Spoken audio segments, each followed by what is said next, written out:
we will talk about academic publications, and we will try to understand what academic publication is and how they come to people before we reach them. So academic publications and writings comes before we go to them. Before anybody reaches the audience, the writing reaches them. In most of the cases, like we invite some people by understanding that they are very famous authors. So now we will try to understand what academic writing is. Academic writing is any writing done to fulfill a requirement of a college or university. It is also used for publications that are read by the teacher and researcher or presented at conferences. A very broad definition of academic writing could include any writing assignment given in an academic setting. The difference between non-academic writing and academic writing is the purpose. When any writing is used in academia for academic purpose, it may broadly be called academic writing. When such writing gets published, it may be termed as academic publication. Let us study what academic publication is. Let us study what academic publication is. Academic publishing is a system of publishing necessary for academic scholars to review work and make it available to a wider audience. Most of the academic works are published in a journal, article, book form, or in thesis form. The following may be considered examples. The following may be considered as examples of academic publications: books and book reports, translations, essays, abstract, research paper or research article, conference paper, academic journal, dissertation, thesis, abstracts. Such things may be considered. There may be some other things also, but I would like to talk about these things taking it as an example. I am taking these items as example. Some more items like book review, paper review, conference proceedings, research report, monograms, etc. may also be considered as academic publications. Ethics to be followed while writing qualitative academic publications. Let us try to have a look at different ethics to be followed while writing qualitative academic publications. The module will try to focus on prominent ethics or prominent ethical practices. When we think of ethics, when we think of such practices to be followed, the first thing which comes to my mind is plagiarism. There is a lot that has been discussed in the present course, about plagiarism by Mr. Manoj Kumar and the team. Mr. Manoj Kumar is one of the prominent person and one of the renowned expert on plagiarism in India. And he has already talked about plagiarism. So I don't want to talk about the same in detail, and I don't want to repeat it. I would like to say that plagiarism is one of the prominent ethical issues. Anybody who owns any ICT gadget like computer, I buy a computer, or I buy a smartphone, or I buy any smart gadget like a phone, tablet, laptop, etc. And I cannot think that as I own a gadget, like if I own a tablet or laptop or a smartphone and pay for the internet data, anything I see and read using that gadget owned by me. That means I own anything when I pay for the data and when I pay for the gadget. It is not so. Even when one buys the physical or digital copy, we do not own the content written in that, thus we own the copy of it. And we don't own the copyright. We don't buy the copyright. We just buy a copy to read it. Let me suggest one simple rule to avoid plagiarism.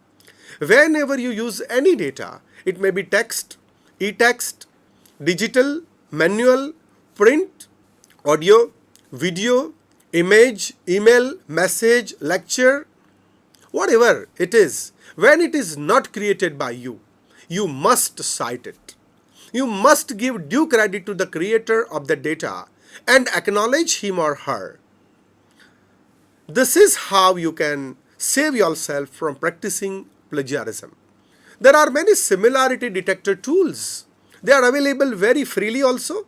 And at present, following the notification and suggestion of UGC, InflibNet is giving this plagiarism detecting tools or similarity detector tools free of cost to all the academic institutions. So you can have a copy of it. They are popularly known as plagiarism checker or plagiarism checking tools. One must create a report using it before submitting any academic writing for publication. So this is to be followed. If you follow such practices, you can avoid plagiarism. Unethical practices in creating plagiarism report are also found. Technology can be used and misused. There are different ways to misuse the technology. Hackers or such experts can hack the similarity detecting software, plagiarism checking softwares or tools, and get or create desired reports. One should understand that you may create such a report once, but what will happen when the person to whom you submitted the writing will again create a report using your data, using some other plagiarism similarity tool or such a tool, or with a clean software. He or she will get a report as it is. So as it is report will be retrieved by a person or created by a person. Then the person who has decided, who has created a false report, that will be exposed. The objective of creating the report should not be for submission, but it should be for self-improvisation of the writing. Permission and respecting copyright, IPR and patent is also one of very important aspect. One can use data, possibly from all the sources except confidential and restricted access for purely academic or research purpose. We can use anything for academic or research purpose which is available freely. We can use even copyrighted material, IPR righted material, but we may not use the material which is restricted, which is confidential, which is made confidential for some purpose.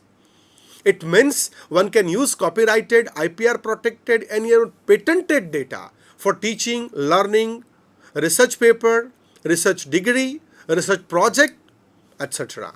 But cannot be used for any kind of commercial publication like books, even if it is for academic purpose, because books are commercial. One must respect different prevailing acts in this reference like Copyright Act, Intellectual Property Rights Act, and acts related to patents. Otherwise, it may attract legal consequences and penalties. One can avoid them by seeking relevant permissions. Duplicate publications is also a very important issue. An author submits the same or similar paper manuscript to 2 or more different journals. The same or similar paper manuscript gets published by more than 2 places like journal and book, journal and other journal, proceedings and journal, or in any other form by the same or different publishers. This includes the submission of manuscripts derived from the same data in such a manner that there are no substantial differences in the manuscripts. Duplicate submissions also include the submission of the same or similar manuscript in different languages to different journals. That means if somebody translates the same paper and gets it published at 2 places, that is also not accepted. The same or similar content published in research paper and a book, research project, PhD thesis, dissertation, etc. is also called duplicate publication, and this should not be practiced. It happens many a time that we get carried and to save time or maybe to save energy, or maybe sometimes we send it to 2-3 journals and it gets published in 2-3 journals. But in that case, when it gets published with one journal, we should say that we should inform it to other journal that this is already published with one journal, so I request you not to publish it. When it is published by proceedings, we should not get it published in journal or in a book. Like this, we know that we have already published it somewhere, so only we can restrict it. Fabrication and falsification of data. It is unethical to fabricate, manipulate or falsify data in a manuscript. Data is fabricated, manipulated or falsified using different strategies. I don't want to discuss the strategies because friends, you are very well aware of what strategies people apply.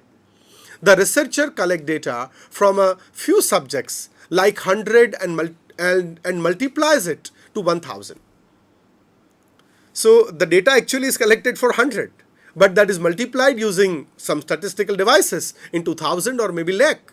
It is actually data collected and presented in the manuscript are different. So what actually is collected and what is presented, they are different. This is also called manipulation. A researcher manipulates it to get the desired result. Sometimes when we collect the data, we find that the desired result is not coming. But it is not the function of a researcher. It is not the duty of the researcher to provide with what the desired data, what the desired result is. But it is a duty of the researcher to come out with what exactly it is. Data is not collected at all, but the researcher falsifies it and presents it in manuscript. Sometimes it may happen that the researcher does not collect any data. He just make it on paper, just sit on table and chair in air conditioned room and falsifies that this